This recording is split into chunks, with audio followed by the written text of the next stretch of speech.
Hello, everybody. Welcome to this week's edition of UGASports Live. My name is Radi Nabulsi. I will be your host for the next hour or so.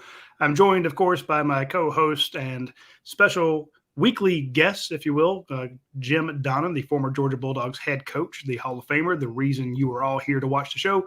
And, of course, Dayne Young, our associate producer, senior technical guru, whatever you want to call him. The guy basically makes sure this show happens. So he's here. I want to wish everyone a Merry Christmas. We hope you got everything you wanted, and we hope you had a safe season with all the chill in the air and all the ice. And I was dealing with some friends burst pipes recently, so it can be an issue. So anyway, we're glad you've tuned in with us. We have quite the show for you. We got a lot to talk about. I am in Atlanta. I'm already at the Westin Peachtree Plaza. That's where all the media things are happening. So they've had Will Muschamp and Glenn Schumann and 5 players this morning speaking. They had the offensive coordinator for Ohio State and C.J. Stroud and 4 other players speaking this morning. This afternoon, they take some tours. They do a bunch of bowl stuff. Tomorrow, they flip it. And we'll get Todd Monken and 5 offensive players for Georgia and then the Ohio State defensive coordinator. Then they have practice in the afternoons. So it's a whole week of – it's the reason we're here now on a Tuesday, even though the game's Saturday. It's a lot of media availability and practice watching that we'll get to do. Only 15 minutes at a time. But point being, the team is here. Georgia's here. They practiced in Athens yesterday. Then they drove down. We had some people send us videos of them going down 316 with that police escort. They took the 79 miles to get here. The day before, on Christmas, Ohio State started out in Ohio. Then they came down on Christmas Day, and they got here. So the teams are here. They're practicing in the Mercedes-Benz Dome. They're ready to go. And, Coach, it's finally here. We've been talking about this matchup for a couple weeks once we found out how the playoffs were going to go. But it's game week. And I need to put up our score prediction thing. I forgot to do that completely for the folks at UGA Sports, but it's finally here. Yeah, it's good to get game week because you got so many variables are happening between the end of the season and this.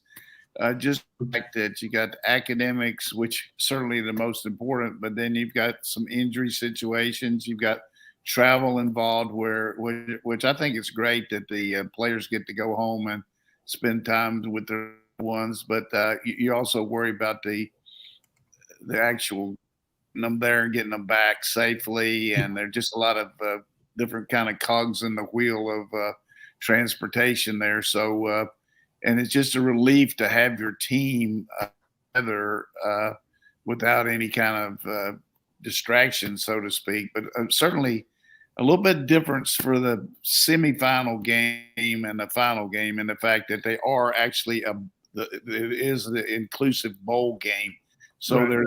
there's certain kinds of activities that your team will go to, outside the realm of just football. I mean, I know they when we went to the Peach Bowl, they had all kind of different things going on in Atlanta that we went to. But I think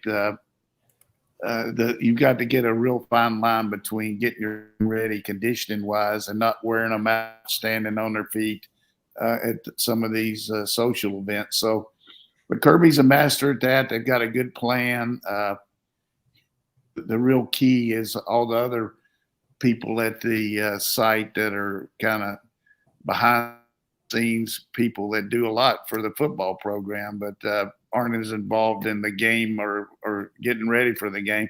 They're a lot more worried about which hospitality suite they can go to and what they can get for free, and just kind of hanging out. So I'm sure Josh Brooks is trying to delegate that. But one thing, I've always loved Chick-fil-A. I mean, it's just great. But after that Peach Bowl in '98, I'd had about as enough Chick-fil-A that I could handle. I mean, they got it on every. Yeah, they had it here this morning as well. So I missed out on that. I was dealing with some stuff, but the Chick-fil-A here it's all over the place. I love it. I get as much Diet Dr. Pepper as I can drink. That's important to me. So it's big. And we actually had a story yesterday because Kirby Smart was asked about it, and we'll get to his clips after our first break. The kind of how do you balance the fun stuff that you do with the bowl week versus, getting ready for the game? And you can see he's like, yeah, I'm glad they're taking a tour of the College Football Hall of Fame. I'm glad they're doing and Mario Andretti racing and all that stuff. But you could tell he's like, I really wish they were in the meeting rooms working on plays and stuff like that. But it's the bowl game is supposed to be the reward. But for all these other teams, Dane, it's the bowl game is it's the end of their season. Yeah, and you could tell that the timing's weird because it's kind of a celebration if you're in the in any of these other bowl games, Weed Whacker Bowl or Sugar Bowl or something like that. It's just, hey, let's go have fun, play one last game. This one has all the meaning in the world. So it's kind of weird when you have to drop what you're doing and go try to be have fun. They're going to have a basketball shoot around, a basketball competition between the two teams. And, you're trying to get these guys all psyched up to beat the guys across the way. But they want them to have all these fun, interactive contests throughout the week with each other. And I'm like, well, there's one activity, though, that I think is actually probably really appropriate for these Georgia players this season. It just seems kind of maybe poetic that in the year that Georgia loses Charlie Trippier and Vince Dooley, that these players get to walk the halls of the College Football Hall of Fame, where they are heavily featured there and in the story of this sport and this game. And so maybe if any of the celebration of those lives resonates with them and they see that there, maybe that's something that kind of impacts. I'm not saying in terms of football, because like these guys, they're not emotional once they get on the field, or at least in that way. But I'm saying they've seen those names a lot this year. And so it's pretty cool they get to see them in the lead up to this game. Yeah, I can see him going to the aquarium or whatever, doing all the fun stuff. But it's just you could see the conflict, and we had a good story about it yesterday at UGASports.com. Check it out. Kirby talking about that balance. But here's the thing: he's been through it so many times. He's been in the playoffs. They did it last year. They did it, for the Orange Bowl. And it's like, hey, we got fun stuff to do in Miami. They took him to the beach. They said, look, they have to get away for a couple hours and enjoy themselves and get the reward that is the bowl game. But when they're back in the meeting rooms, when they're back, we're back watching tape, we're back at practice, I want them focused in and dialed in, hair on fire to get ready for this coming Saturday. And it's just I think it's a very fine line. You almost have to have a split personality. Hey, let's have fun with these guys. Then let's go kill these guys. So yeah, I think it's just really important, though, that from a head coach's perspective, that you realize all the effort that's gone into the bowl itself and the community involvement.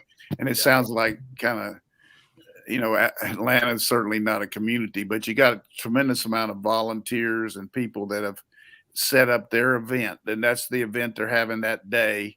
And you want your team to really act, like I think they're probably going to take them to a hospital. Yep.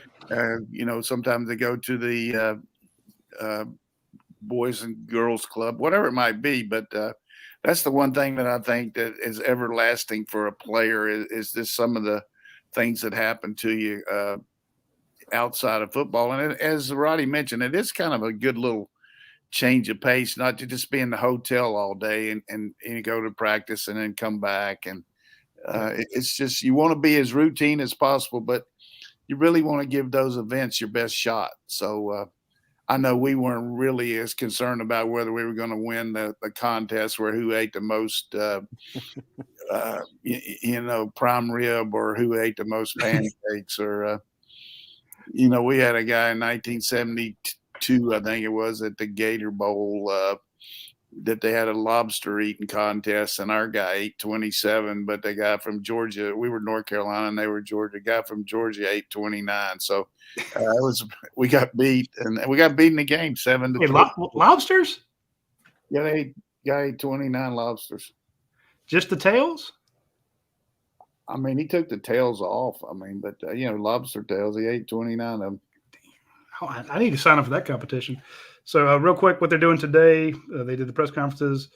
Georgia's going to visit Scottish Rite Hospital. Ohio State's going to visit Eggleston.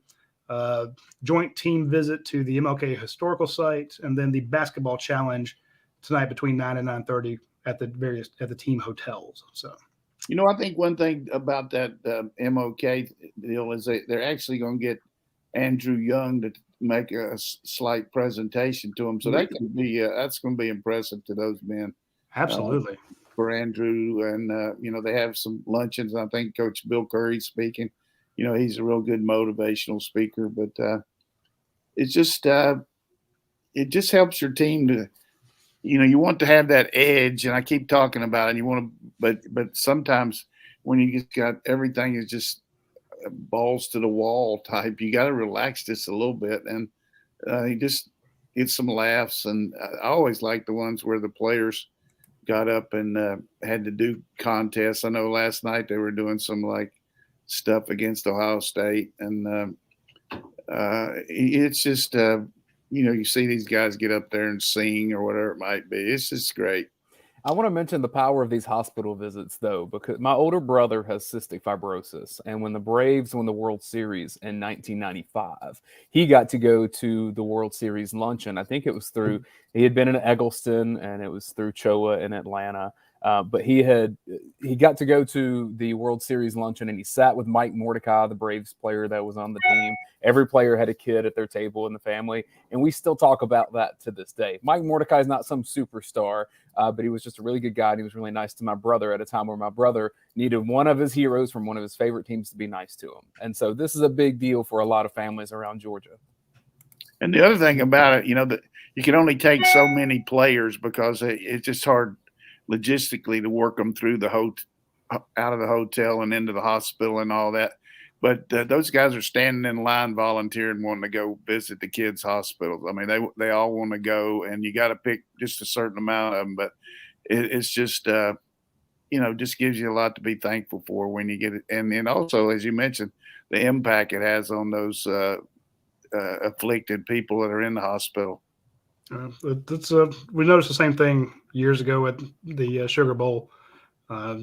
Too many guys for the number that want to go to those hospital visits. So very busy week for these guys. They still have to get ready for a very tough challenge. Coach, I know that we were talking about this earlier. You said that you felt pretty good about the game if Georgia plays the way it's supposed to. I'm still, me, I'm a negative Nelly. I have a Munson-itis syndrome. I'm worried about this game. What have you – I know you've been watching tape and been watching film. Kind of give us a quick breakdown, just, ballpark it of what – your latest thoughts on how this game's changed, maybe from how you see this game playing out compared to how you might have seen it when we first started talking about it a couple weeks ago. Has anything changed in your mind?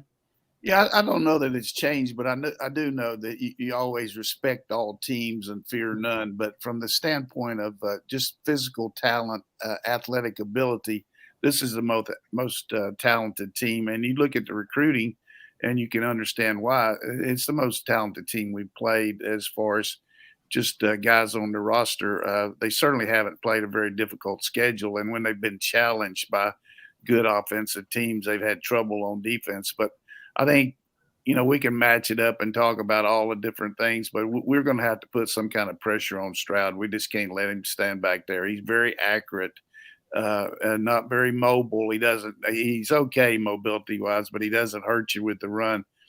So as we've talked about so many times on these shows and watch alongs, our team likes to play man under too deep, matchup zone type stuff where we really get the underneath coverage with where they're not worried about areas as much as they are man, and you're not worried about the quarterback runs.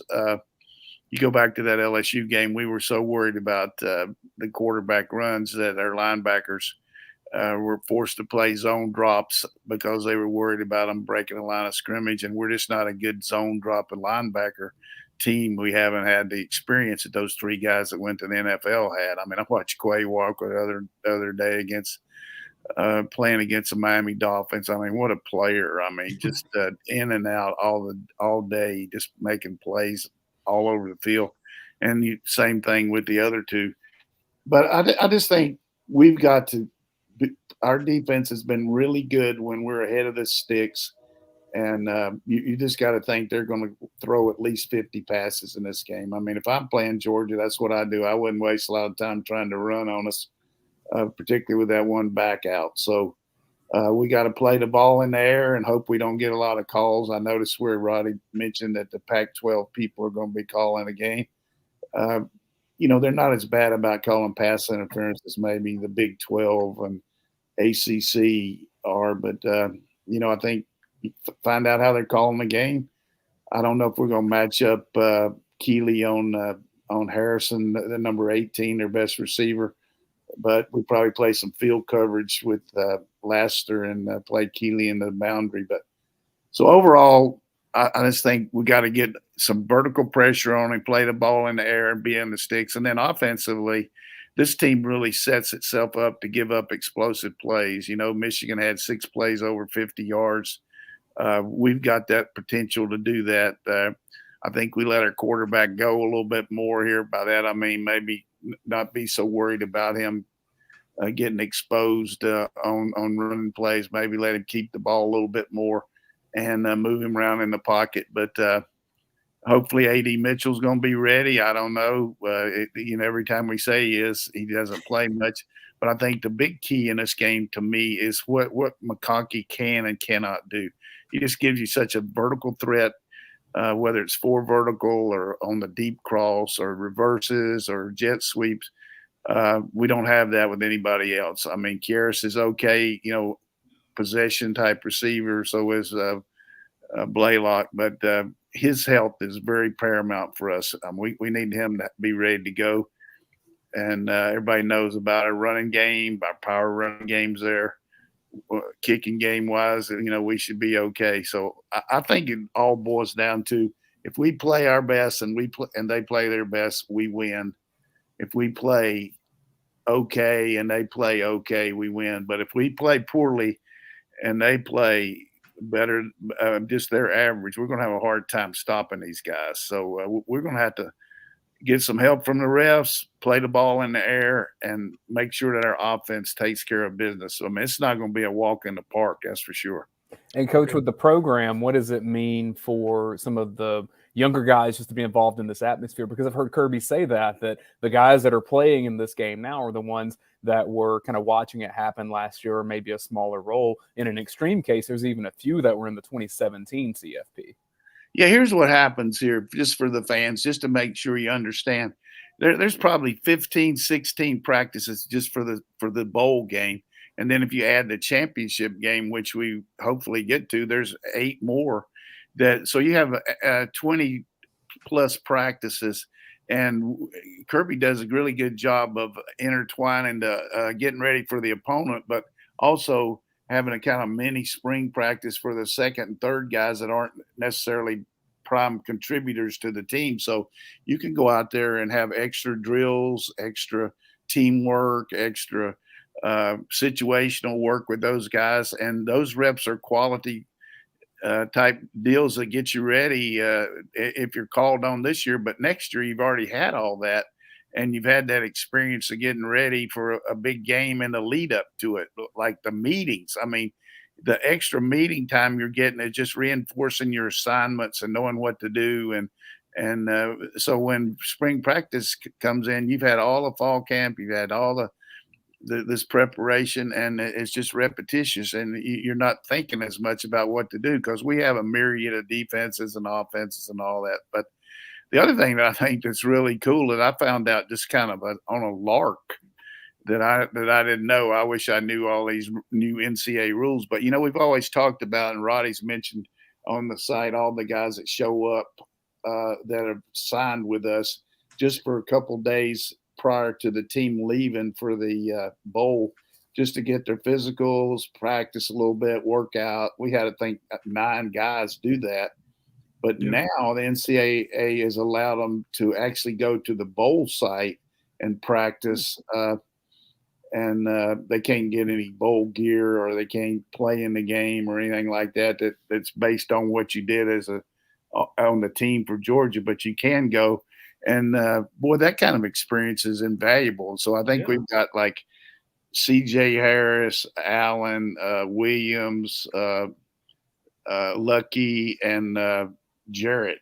Those 5 guys are over in Atlanta, and they're out there, going through the whole deal with everybody. And boy, that's going to be great for them going into the spring. But I know Roddy knew that, and I did not know.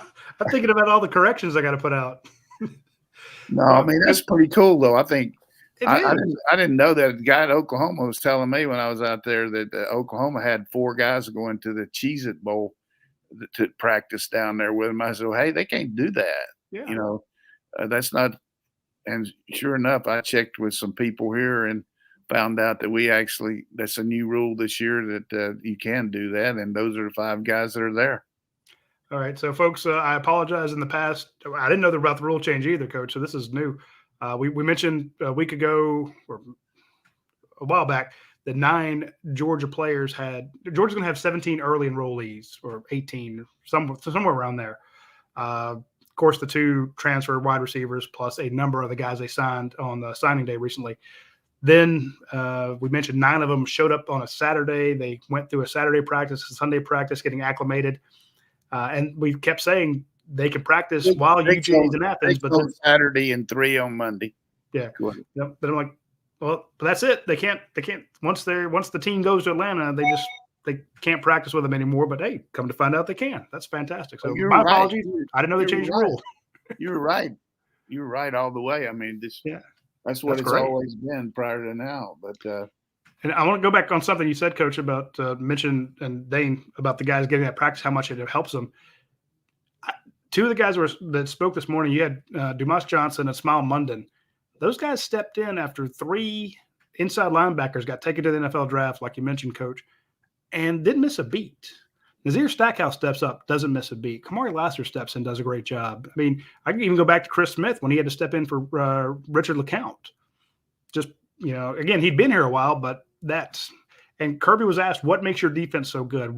How is it when you lose defensive coaches and you lose all these guys to the NFL, what keeps your defense good? And he was asked this the other day, and we'll have a quote on him in just a minute. And he said, we got a system. And he wasn't taking anything away from the coaches, but he's like, you come and you learn our system and our development system.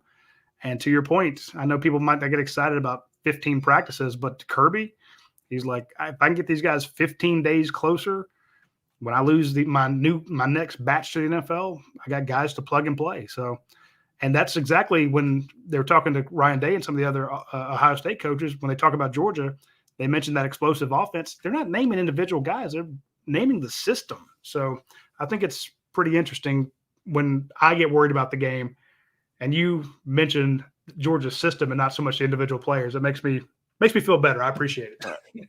Well, systems don't win for you, but it's good to know that you've got something in place. But I think the overriding thing here that we've talked about is our practices, and certainly other teams practice like this too. But I think it just helps you feel better about playing in a game because you've gone against a guy similar as far as the ability you're going against all fall.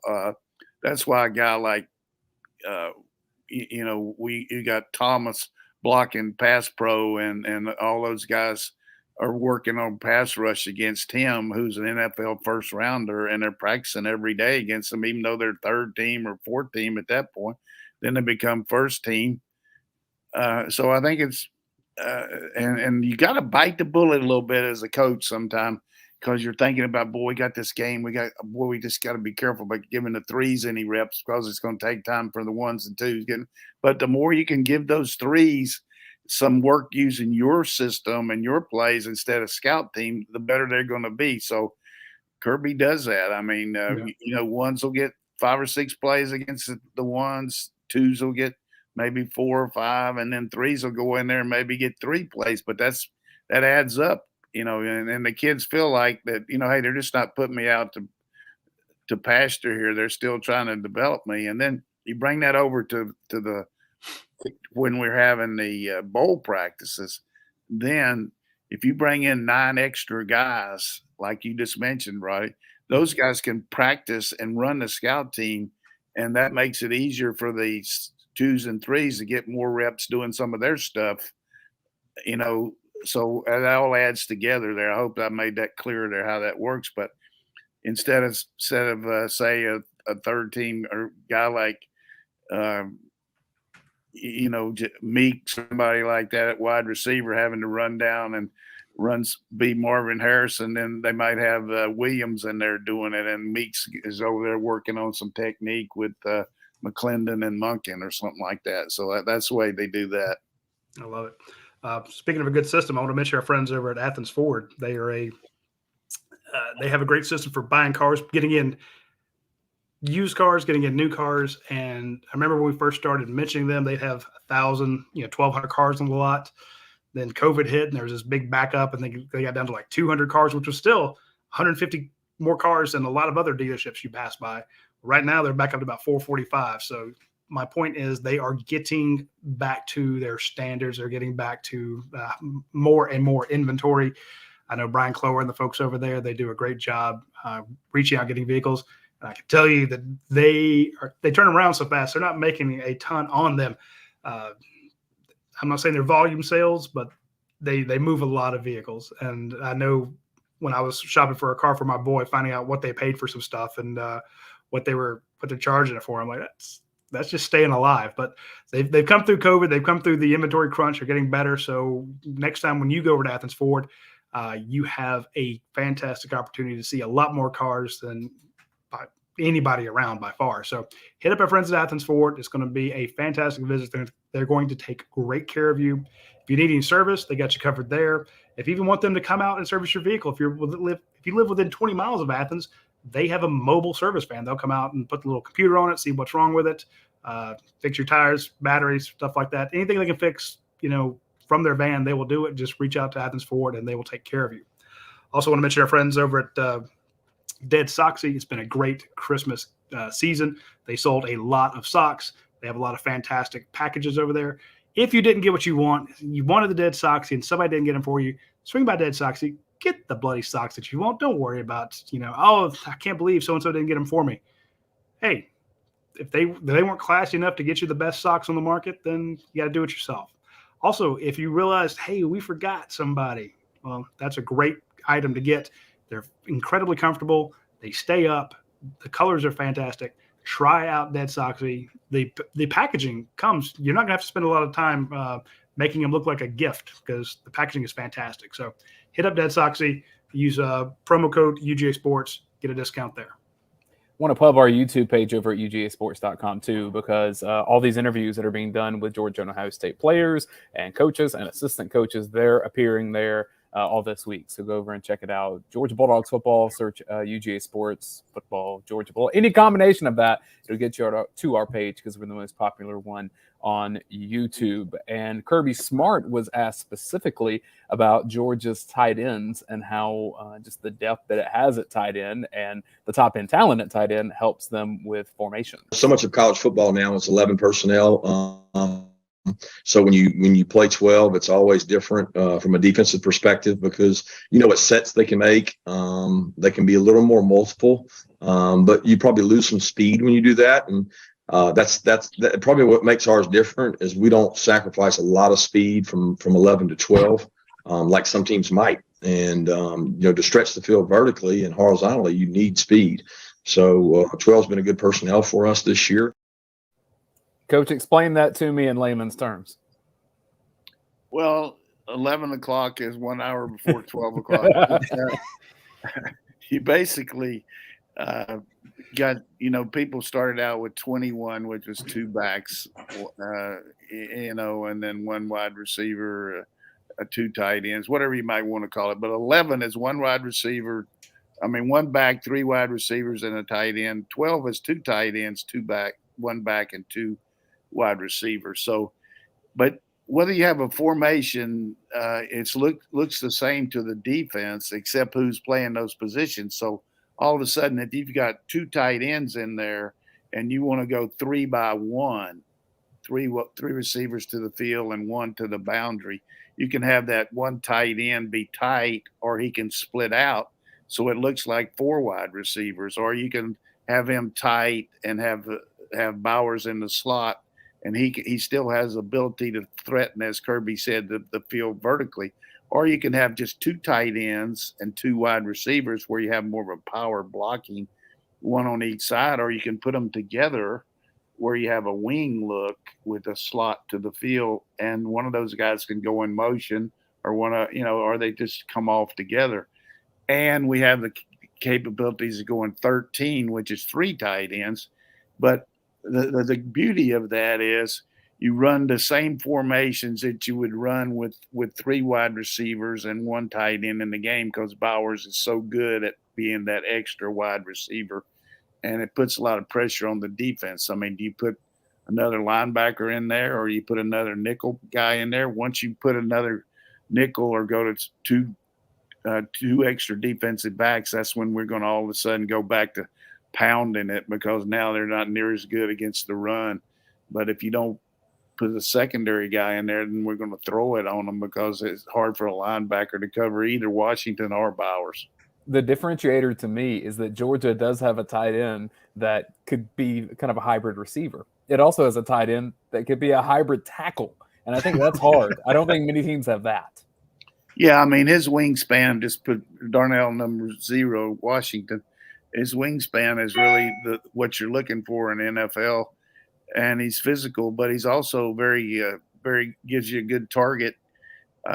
It's just we've gone over this so many times on our shows, but for anybody that has missed it, RPOs, when you call a run, and then you have some built-in tags on it where if it doesn't look good, you give different routes to the receiver. Sometimes it's just reading that linebacker and throwing behind him to a vertical guy like Darnell or Bowers. Sometimes it's just throwing an outside route to a receiver because the coverage is soft. And but it eliminates so many bad plays. I mean, rather than have to just go up there and check off and somebody missed the check off, your quarterback just sees, hey, this is not a good blocking percentage here. They got more people than we can block, or they got better angles. Excuse me. So, and we got a really good quarterback that can read the defense and get us out of that. That's why we've only had 7 sacks this year. Now, over to the Ohio State side, and Ryan Day was asked about Georgia's depth. We talked about these teams having among the most talented of any teams in the country. Here's what Ryan Day had to say about Georgia's depth chart. Yeah, well, they've done a great job recruiting and have depth at so many positions. And so I know one of their was something they take a lot of pride in is playing a lot of depth, in offense and defense. I think, like you said, there's guys who roll in the front. There's guys who roll in the back end, multiple running backs, multiple wide receivers. That's when you're playing against a really good team who plays with a lot of depth and is recruited really well. That's one of the things you have to prepare for. So it has depth on the front and back end. And, Coach, to me, one of the most unique things about Georgia this year that I haven't seen a lot in college football, at least at the high end, Georgia rotates offensive linemen in and out for multiple series. And that's been new to Georgia this year. Yeah, I think Stacy Searles, a new line coach, has a lot of confidence in some of our backup players who are capable of being starters. Willock at guard, Mims at tackle, and they use a myriad of different things in there, and they also put 60 in there too. He can play all those positions, so it's a little bit different there. And then defensive line, even though you might give up a little bit of experience, I just think Kirby's philosophy is to roll those defensive linemen in and out and keep them fresh, and just don't roll Carter out of there too much. Keep him going. And I will say this, that I was just really pleased to see Carter have a day for the kids in a pop down there, where he had a luncheon for all the kids in his area, and just see the smiles on their faces, and him doing that was great. And I understand from our good friend Nat Long over in Atlanta that Broderick Jones did the same thing for a lot of kids over there, presented some Christmas cheer to them, and he just always got a smile on his face. Broderick's just a premier kid. I mean, young man, he's not a kid, but he's always smiling. But just they're sharing their NIL. I like that. I thought that was great. I think that we mentioned the depth. That clip you had of Kirby, who's mentioned how his team does 12 more than a lot of other teams because he doesn't lose any speed by bringing in, having Brock Bowers in there. He also said, I look forward to us using more 13, because we got some other guys to come in. So to think You about know, that. I think that's bait there. I mean, he might be putting Delp. I know. I was going to say the same thing. I'm like, maybe just giving them one other thing to work on. You know, one other thing to look at. Delp's capable of doing that, and that's great. But you know that in the country, there's only 2 teams that use 12 personnel more than us, and I think Iowa and maybe Utah. But we've got a phenomenal percentage of pass completions. Almost 70% of the passes we've thrown from 12 personnel has been completed for like 1,500 yards. I mean, and I don't know how many touchdowns, but just makes you want to do it more. That's for sure. I was going to say, I think it's definitely bait, you know, to throw something out there. But the reason it works, Coach, is what Ryan Day just said. They've got the depth. So if you were to look at Georgia's 3rd or 4th string tight end, you'd be like, oh, well, I mean, if they haven't recruited well, you're like, oh, that's some BS. That's some bullshit. They're not going to do that. But when you see an Oscar Delp or a Rylan Goody there or Brett Seether, you're like, shit, they can use him. Okay. Just in case, guys. But you're that way across the board. When you say, let's go to nickel, who's your nickel guy? Who's your star guy? Who's your if you have to do that, it's like, wow, they got all these 5-star cornerbacks they haven't started using. Dayne Everett's just chomping at the bit to get out there. Hey, look, you know, the Jalen Kimbers of the world. Yeah, I tell you one for sure. Everett's made dramatic improvement with the coaching he's gotten from Kirby and Muschamp and Fran Brown. I mean, he's very coachable, and you just see him in practice what he does. A few times I've been over there. I mean, he can cover, and he likes to compete. And Nyland Green has done a really good job as our gunner. He made a bad move one time and hit a guy too early, but Kirby has mentioned that in another press conference, and you know, didn't look at defensive backs so much as corners or safeties or nickels, just getting enough numbers in there where you got to supplement your special teams and your depth on your nickel and dime stuff. I don't know that we're that good in the secondary, but we got I'm talking about great, but we got a lot of good players that are going to become better. I mean, a lot like what Lassiter did from last year to this year, and Bullard from last year to this year. I think you're going to see some really good jumps by those safeties and by hopefully Humphreys and Singletary, and some of those guys are getting all those reps that can't help but help them. Yeah. The mention of the depth thing always made me think about how a few years ago we were talking about this kid named Azeez Ojulari. Nobody knew who the hell he was. He'd missed most of the season. He comes in the Sugar Bowl, blows it up. Last year, I mean, 2 of the biggest plays in the playoffs were made by William Poole. You know, it's just a guy you hadn't heard a lot of highlights about throughout the season. Then at the very end, they pop up. So that Daylen Everett, that tracks. Everett could be the guy that all of a sudden it's like, wow, he turned it on there at the last bit at the end. So I get excited about that. But then I get nervous when I look at who Ohio State has, because we have a story on the front page of UGAsports.com right now about C.J. Stroud. That's a guy that Georgia went after very hard. Took an official visit here. Kirby said some great things about what it was like recruiting him. Paris Johnson, the offensive tackle. I remember driving up to North Carolina to see him at a camp. Fantastically gifted player. They've got some of the best talent that Georgia's seen. So they've recruited really well. Georgia may be a little bit deeper, but that starting 44 up there, coach, is pretty good. Yeah, they got good players, and they've been well coached. I mean, I've always had a lot of respect for Wilson, the offensive coordinator, used to be out at Oklahoma. Just got the Tulsa job. And, you know, Ryan Day has done a good job calling plays, regardless who these quarterbacks been. They've always been very explosive. I mean, he did a good job with Fields, and it's going to be, you got to go out there.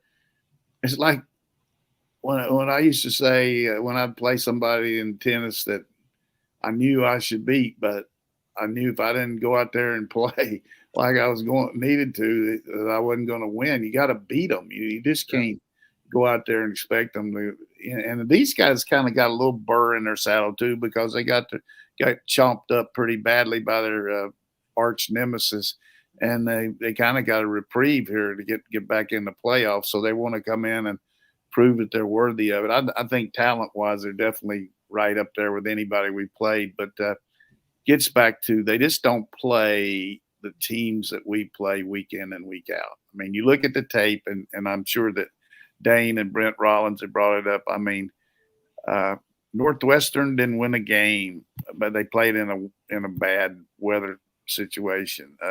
Maryland played them hard. Yeah, Maryland's okay. I mean, but what are they, 7-5? Yeah, you throw Maryland in the SEC West or even the SEC East, and it's like not going to go good for them. They got a quarterback, and their tight end just went to Alabama. Well, I'm just telling you now, Alabama has got their backs to the wall, and they're throwing out some heavy stuff that you usually get at an ATM. Yeah, there's panic over in Tuscaloosa. That's a fact. We're seeing that on the recruiting trail. I can tell you one thing: if I was Kansas State, I would get a couple of chaplains on the sideline for that game, because I think Alabama. I mean, they've made it. I know they got some good insurance policies for Bryce Young and Will Anderson, but I just think that is a condo bet right there. Bama -6.5 is just. Ooh. I love it. All right, speaking of good bets, I want to mention our friend Brian Beachy over at My Perfect Franchise.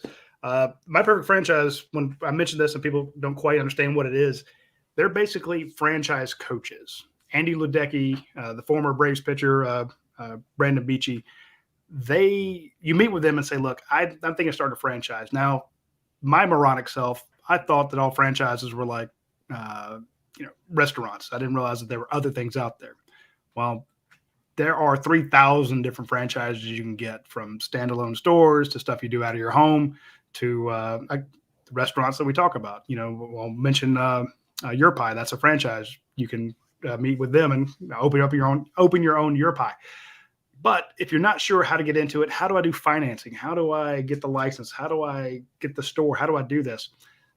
Reach out to Andy Ledecky and Brian Beachy at myperfectfranchise.net. It doesn't cost you anything. Just reach out and say, hey, I just want to know more. And they will help you. Now, if you wind up getting one, they get paid by the franchise people they set up. So it never costs you anything. So reach out to Andy and Brandon and say, look, just help me out here. I might want to stay in my current job and do this on the side, or I might want to just get out of the rat race and set up my own income stream. So hit them up when you get a chance, and you will thank me for it when you do. Also want to mention our friends at Your Pie. This was a concept that was started by Drew and Natalie French. It'd be interesting if Drew Bobo said it. But Drew started it, and NIL's getting big now. Yeah, he is. Started by Drew, and basically they got the idea on their honeymoon. They're in Italy, and he's like, this pizza thing is fantastic. They had in Ischia, Italy, the town, and he just loved it. And he brought the concept. He worked on it on the plane back and went out and started a business. And you walk in, you get, they toss a pizza crust in front of you. Then they put all the sauce and cheese and whatever you want on it, just like you order each individual topping, and they don't charge you per topping. And then they slide it into a super hot oven. The crust comes out fantastic. The pizza is the best you'll ever have. By the time you've gotten your Coke and paid for everything and sat down, they bring it to your table. It is a great concept.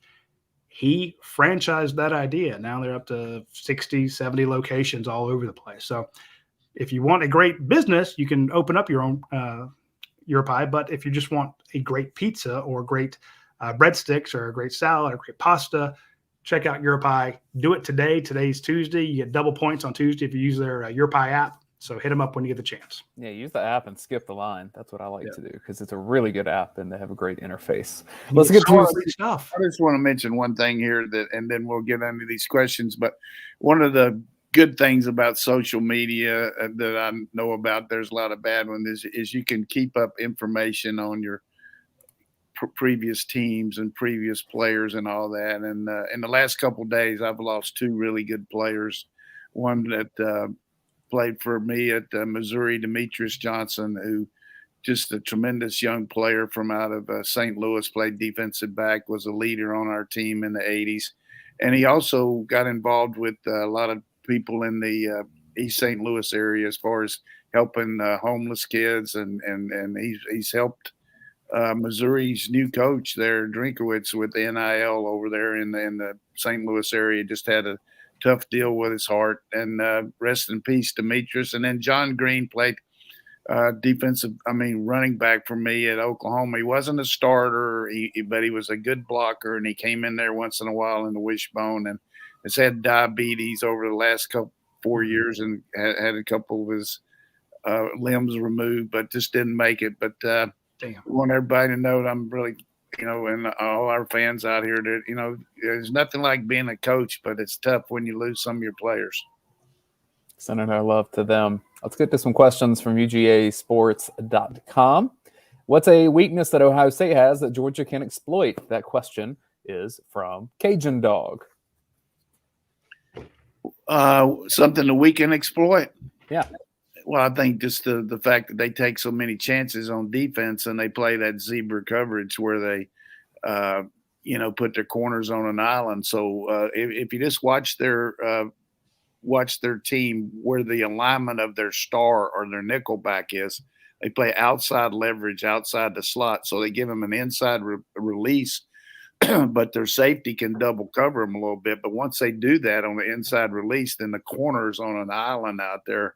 So it really presents a lot of chances to throw the post behind it or the 9 route. So that's something. And then on the weak side, they really count on the free safety because they have so much coverage to the field.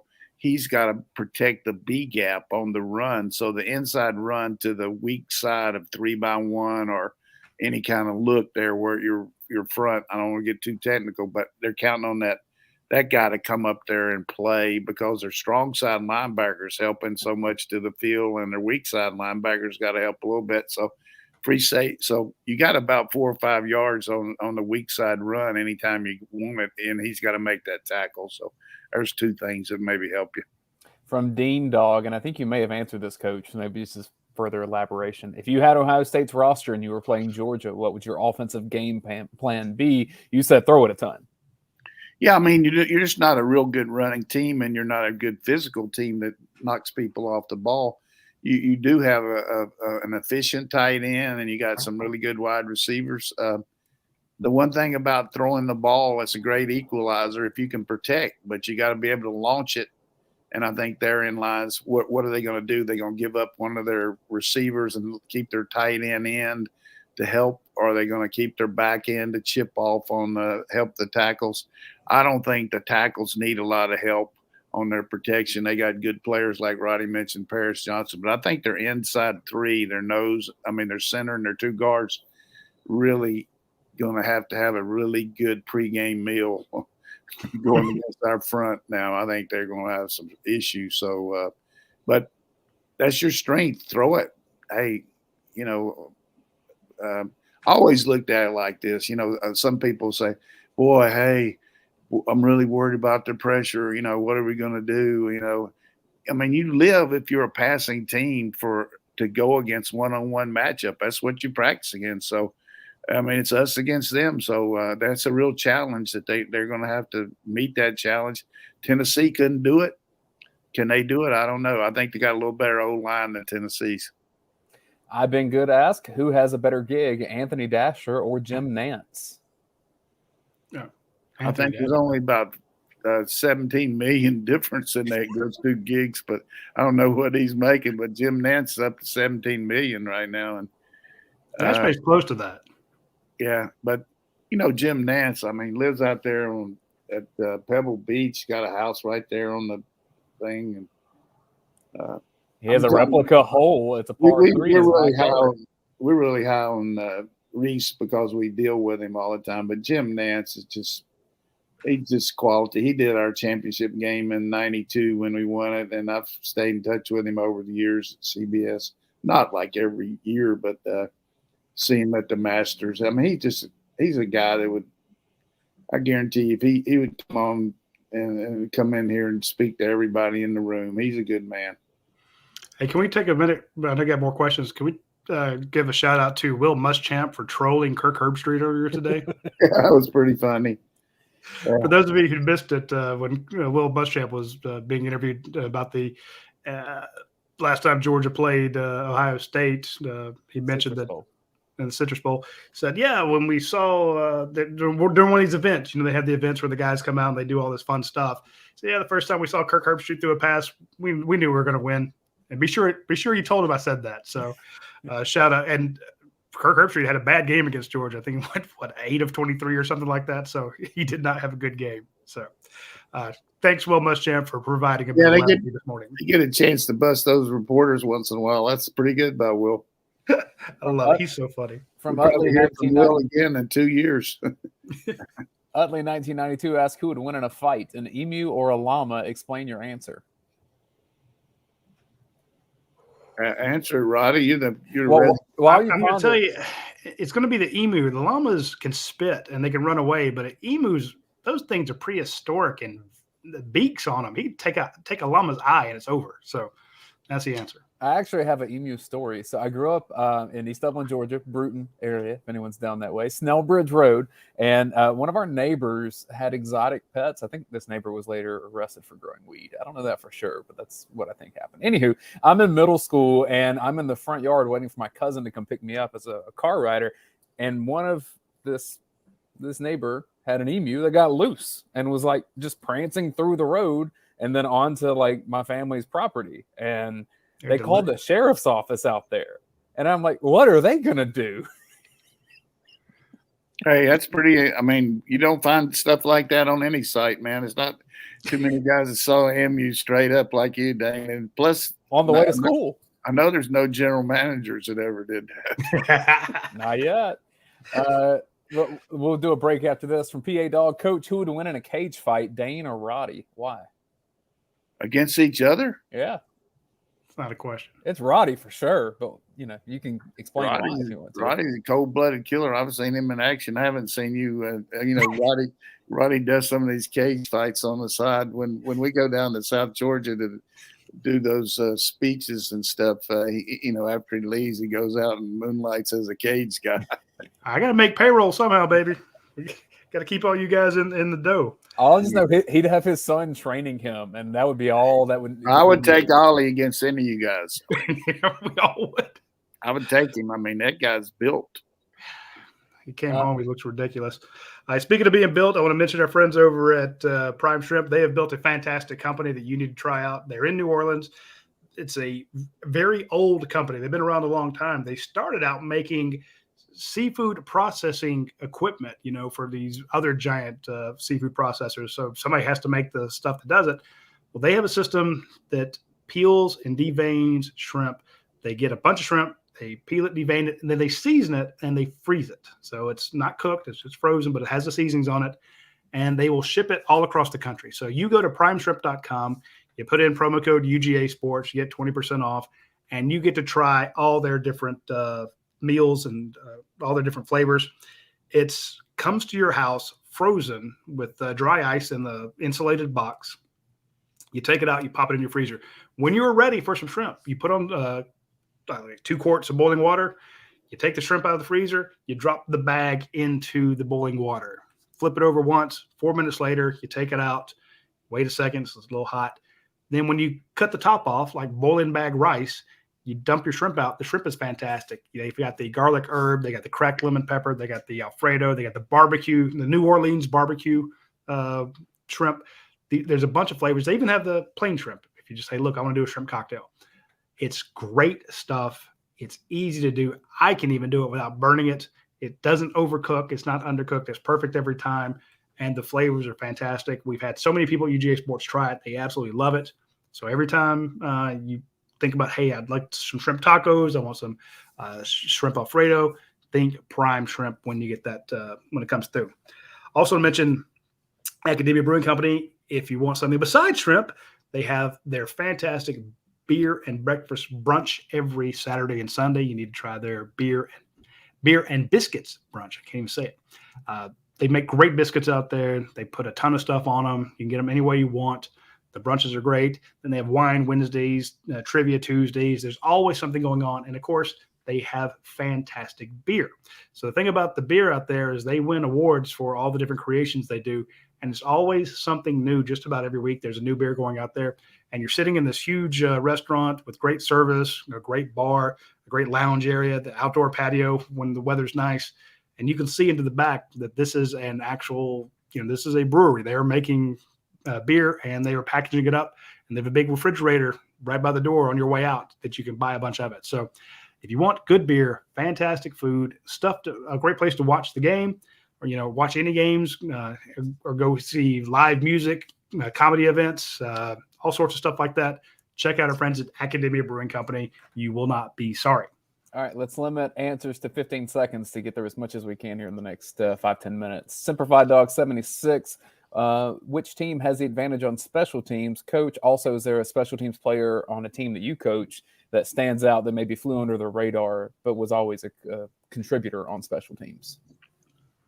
Yeah, I think we got an edge in the special teams just because of we play so many first teamers on there, and our kickers to spend money all year, place kicker and kicking off, and as far as somebody that was a special teams guy for me was Troy Brown up at Marshall, just unreal.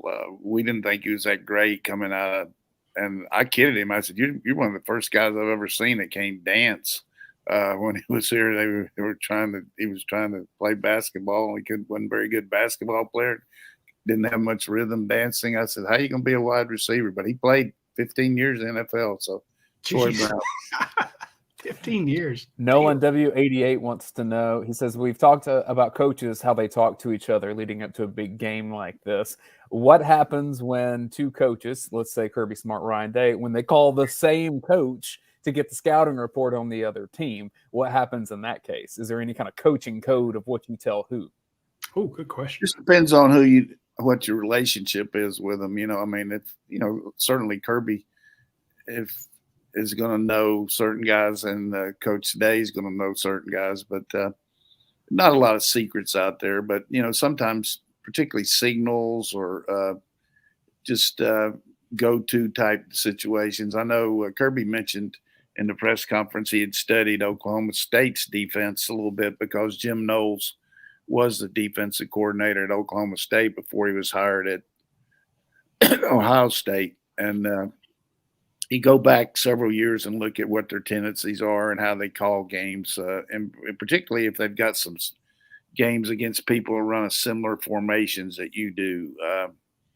I know one of the best coaching jobs I ever did was when we were playing a team one time, and I looked at this coach's background and saw where he had run.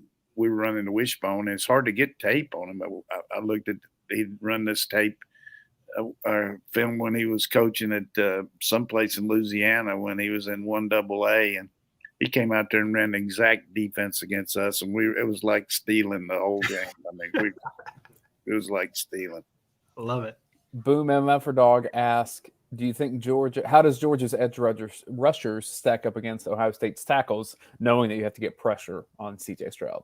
I think their tackles are their strength, as I mentioned earlier. We probably won't get a lot of pressure there, but we can get some going at them with two people, whether it's with the star or with the linebacker or a safety, mixing it up and then getting their guard and their backer involved, and where he's just not one-on-one, he's having to make a decision. And the precision with which we rush the passer, it's going to be, you don't want any wasted steps. I mean, there's such a good timing team that if you can get him off his spot. So if you've got to come off the edge where the end comes down and you come around, you need to come right off his butt there and not go outside. Don't waste any steps. So precision on our pass rush is going to be important. Tech 1, do you think Georgia plays more dime against Ohio State? Good question. I think we'll play some of it. It just depends on what the down and distance is. I like getting an extra DB in there, though.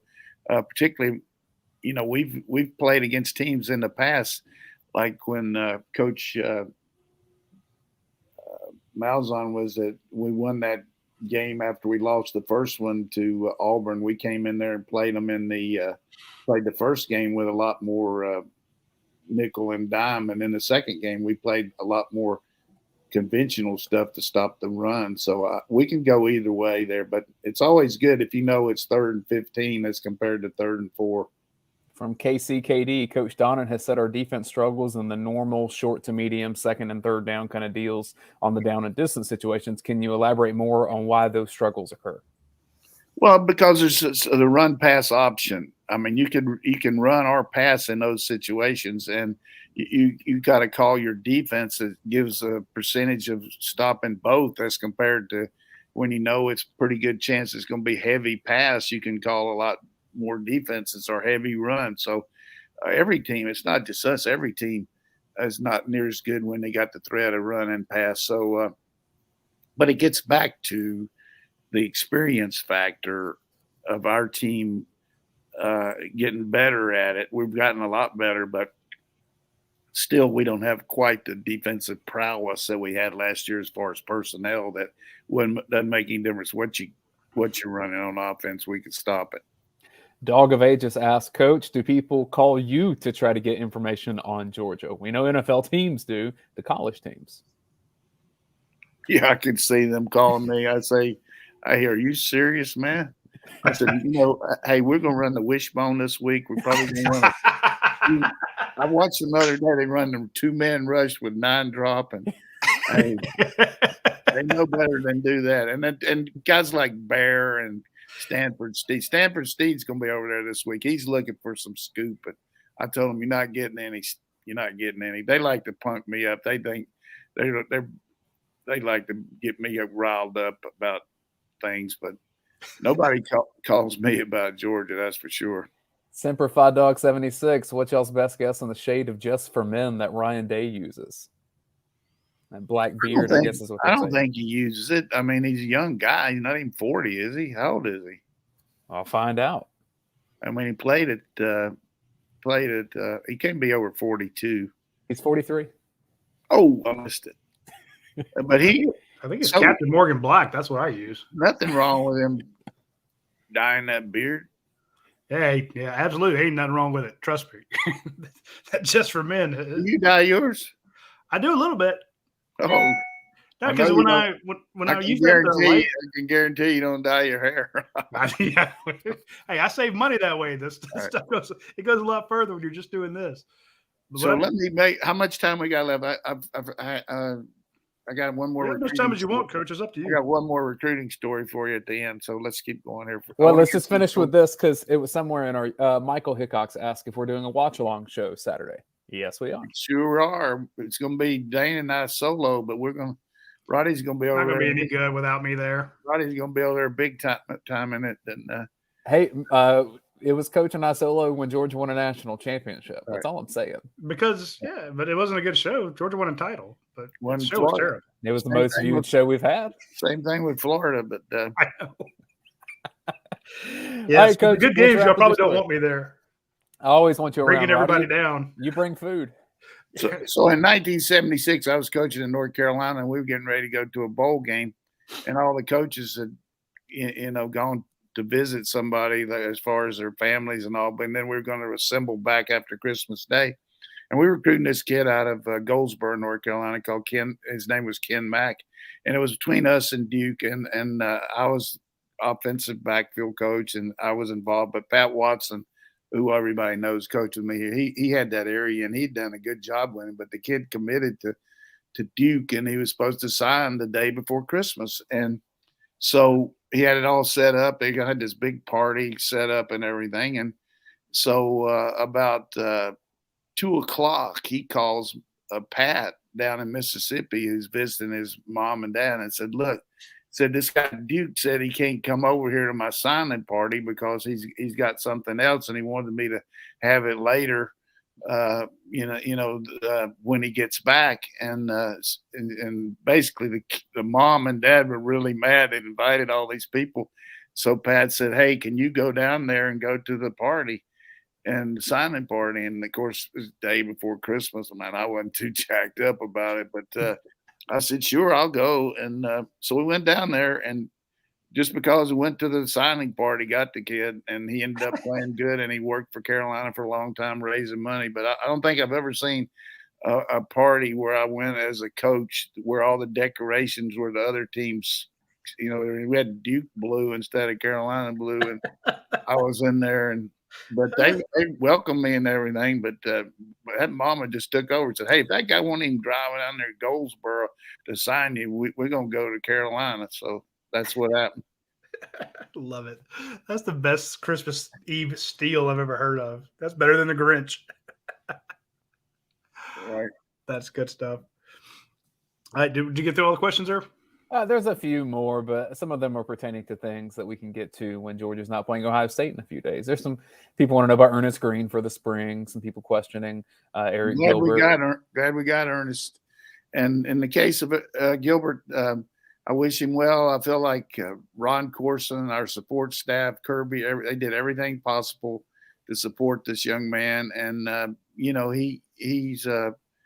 I hope he can get his situation set where he can, be a viable football player somewhere, because, all of us have issues with our health, and I don't really know what his are in particular, but the main thing is good luck to you. And, he got a national championship ring out of it. Yeah. I'm really excited about Ernest Green. Absolutely. Just thinking about the fact that you're going to lose 2 tackles, maybe and 3. Well, you don't know about McClendon for sure, but you got to think these guys we got coming in are pretty good too. I've talked to some of our coaches; they're really high on these O linemen we got. We didn't do that great this last year on O line, but anyhow, get ready for the game. I feel good. If you ask me what song I want to sing, it'd be James Brown. No. I feel good too, Coach. You made me feel. I was worried about it, especially when they were talking about Ohio State trying to get more physical for this game, doing good on good, banging their heads a little bit. They know what's coming, and again, I think about them being like Georgia was last year with something to prove, but it's gonna be a lot harder to prove against Georgia than it was against Michigan last year. So, in the short history of the CFP, there's been a lot of blowouts in the semifinals, especially. I mean, they've been in the CFP throughout the last 4 years, but that's about all. They were in it, but they were there. That's a fact. The question on the bottom of the screen there, real quick, will be the last one. Did the early enrollees make the trip? I want to get back. Don't touch this. So I think I saw Jamal Jarrett in the background of a pick. Yes, as Coach mentioned at the very first beginning of the show, 5 early enrollees actually made the trip to Georgia. That's news to me. I didn't know that they could do that. We've been told that they couldn't. Coach mentioned that there's a new NCAA rule that allows them to travel. They don't get all the bowl gear. They can't play in the game, but they can do some of the practices. So that's helping. I also reported last night that Buster Faulkner, who has a job with Georgia Tech, is going to stick around and help Georgia through the playoffs. So I thought that's a very classy move on his part. He could be busting his tail over at Georgia Tech. I'm sure he's still doing stuff for them, but he's sticking around. So the point being, Coach mentioned the support personnel for this team and how many of them traveled to Atlanta to help out. You had 5 extra bodies to help them with practice, and you still have one of your premier offensive analysts who works with the quarterbacks working with this team. So by the end of the week, the Georgia Bulldogs should be primed, ready to go inside Mercedes-Benz Stadium to take on the Ohio State Buckeyes. We will take you folks on next Tuesday at noon. Please be sure to tune in. We'll either talk about the upcoming game, or we'll talk about what happened in the Mercedes-Benz Dome next Tuesday at noon. We look forward to seeing you then.